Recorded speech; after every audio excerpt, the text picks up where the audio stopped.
ஒரு உள்ளீடற்ற இரும்பு குழாயின் நீளம் 35 சென்டிமீட்டர், அதன் வெளி மற்றும் உள் விட்டங்கள் முறையே 10 சென்டிமீட்டர் மற்றும் 8 சென்டிமீட்டர் எனில் இரும்பு குழாயின் எடையை காண்க. ஒரு கன சென்டிமீட்டர் இரும்பின் எடை 7 கிராம் கொடுத்துருக்காங்களா?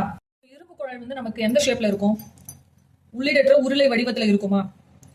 இப்போ இங்க எடையை கண்டுபிடிக்க சொல்லிருக்காங்க. இரும்பு குழாயின் எடையை கண்டுபிடிக்க சொல்லிருக்காங்க. எடையை கண்டுபிடிக்கணும் நம்ம என்ன பண்ணணும்? ஃபர்ஸ்ட் கன அளவு கண்டுபிடிக்கணுமா?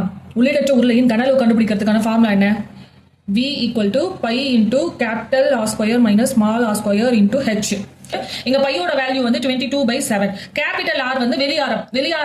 வெளியாரம் நம்ம எப்படி கண்டுபிடிக்கணும்? இங்க விட்டம் கொடுத்திருக்காங்க. வெளி விட்டம் எவ்வளவு? 10 சென்டிமீட்டர் கொடுத்திருக்காங்க. விட்டத்துல பாதி ஆரம். அப்போ 10/2 5 சென்டிமீட்டர். அப்போ கேபிட்டல் R நமக்கு 5 சென்டிமீட்டர். இங்க R ஸ்கொயர் இருக்கு. அப்போ 5 ஸ்கொயர் மைனஸ் உள்விட்டம் எவ்வளவு கொடுத்திருக்காங்க? 8 சென்டிமீட்டர் கொடுத்திருக்காங்க. அப்ப இதுல பாதி உள்ளாரமா? 8/2 4. அப்போ 4 சென்டிமீட்டர் ஸ்மாலர். அப்போ இங்க ஸ்கொயர் கொடுத்திருக்கனால 4 ஸ்கொயர் இன்டு h ஓட வேல்யூ. நீளம் எவ்வளவு கொடுத்திருக்காங்க? ஒரு உள்ளீடற்ற இரும்பு குழாய் நீளம் 35 சென்டிமீட்டர் கொடுத்திருக்காங்க. அது h ஓட வேல்யூ. இப்போ 22/7 into 5 square 25. 25 minus 4 square 16. 25 minus 16 9 கிடைக்குமா? 22/7 இன்டு 9 இன்டு 35. 7 5 35. இப்போ இதெல்லாம் மல்டிப்ளை பண்ணா நமக்கு என்ன கிடைக்கும்? 990 கன சென்டிமீட்டர்.